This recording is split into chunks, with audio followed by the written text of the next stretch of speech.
तो 3 सितंबर 2025 को GST council की 56वीं बैठक हुई और यकीन मानिए इसमें कुछ ऐसे बड़े फैसले लिए गए हैं ना जो सीधे सीधे हमारी खरीदारी और कारोबार पे असर डालने वाले हैं। तो चलिए इनको जरा समझते हैं।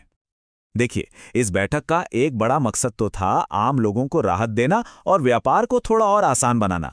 लेकिन कहानी में एक ट्विस्ट है, कुछ चीजों पर टैक्स बढ़ाया भी गया है। तो चलिए देखते हैं कि इस पूरे फेरबदल का आखिर मतलब क्या है। तो इस पूरे अपडेट को हम 4 हिस्सों में समझेंगे। सबसे पहले हमारी शॉपिंग पर इसका क्या असर पड़ेगा, फिर ये देखेंगे कि भाई ये नया टैक्स कौन सा आ गया है, इसके बाद कारोबारियों के लिए क्या बड़ी खबर है, और आखिर में सबसे जरूरी बात कि ये सारे बदलाव लागू कब से होंगे। तो चलिए शुरुआत करते हैं सबसे सीधी बात से, हमारी रोज की खरीदारी पर इसका क्या असर पड़ेगा। और सबसे बड़ी राहत पता है कहाँ मिली है? रसोई के सामान पर। सोचिए, पहले से पैक किया हुआ पनीर और रोटी जैसी कई जरूरी चीजें जिन पर पहले 5% टैक्स लगता था, अब वो पूरी तरह से टैक्स फ्री हो गई हैं। जी हां, इन पर अब लगेगा 0 जीएसटी। और राहत सिर्फ जरूरी चीजों तक ही नहीं रुकी है, चॉकलेट और आइसक्रीम जैसी चीजों पर भी टैक्स में जबरदस्त कटौती हुई है। मतलब सीधे 18% से घटाकर सिर्फ 5% कर दिया गया है। और ये जो बचत का सिलसिला है ना, ये पर्सनल केयर प्रोडक्ट्स तक भी पहुंच गया है।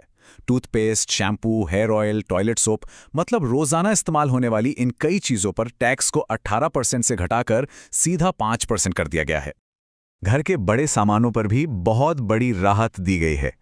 टेलीविजन, एसी और डिशवॉशर जैसे कई बड़े अप्लायंसेस अब 28% के सबसे ऊंचे टैक्स स्लैब से निकलकर 18% वाले स्लैब में आ गए हैं।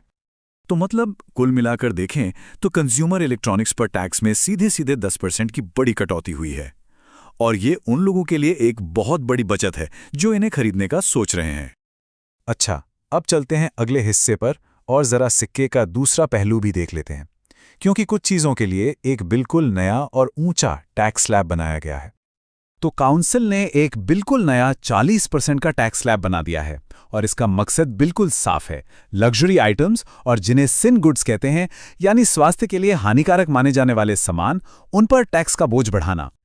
तो इस नए 40% स्लैब के दायरे में क्या क्या आएगा? भाई, इसमें पान मसाला और कोल्ड ड्रिंक्स जैसे प्रोडक्ट्स तो हैं ही, साथ ही 350 सीसी से ज़्यादा पावर वाली मोटरसाइकिलें, कुछ खास तरह की कारें और प्राइवेट प्लेन और यॉट्स जैसी अल्ट्रा लग्जरी चीज़ें भी अब इसी ऊंचे स्लैब का हिस्सा हैं। और देखिए, बात सिर्फ लग्जरी आइटम्स की नहीं है, एक और बड़ी बढ़ोतरी हुई है कोयले पर। कोयला, लिग्नाइट और पीट पर जीएसटी को 5% से सीधा 18% कर दिया गया है। और इसका असर बिजली और मैन्युफैक्चरिंग की लागत पर भी पड़ सकता है। ठीक है, तो अब जरा उपभोक्ताओं से हटकर कारोबारियों पर ध्यान देते हैं, क्योंकि जीएसटी सिस्टम के तहत व्यापार को और आसान बनाने के लिए कई सुधारों का ऐलान किया गया है। एक बहुत बड़ा कदम है जीएसटी एक्ट, यानी goods and services tax appellate tribunal को शुरू करना। अब इसे ऐसे समझिए जैसे ये टैक्स से जुड़े विवादों के लिए एक हाई कोर्ट है। इसका काम होगा व्यापारियों के लिए विवादों का निपटारा तेजी से और एक सिस्टम से करना। इसके अलावा भी कारोबार को आसान बनाने के लिए कई और कदम उठाए गए हैं, जैसे एक्सपोर्टर्स को अब रिफंड जल्दी मिलेगा, छोटे कारोबारियों के लिए रजिस्ट्रेशन का प्रोसेस आसान कर दिया गया है, और जो लोग ई कॉमर्स पर सामान बेचते हैं उनके लिए भी नियमों को सरल बनाया गया है।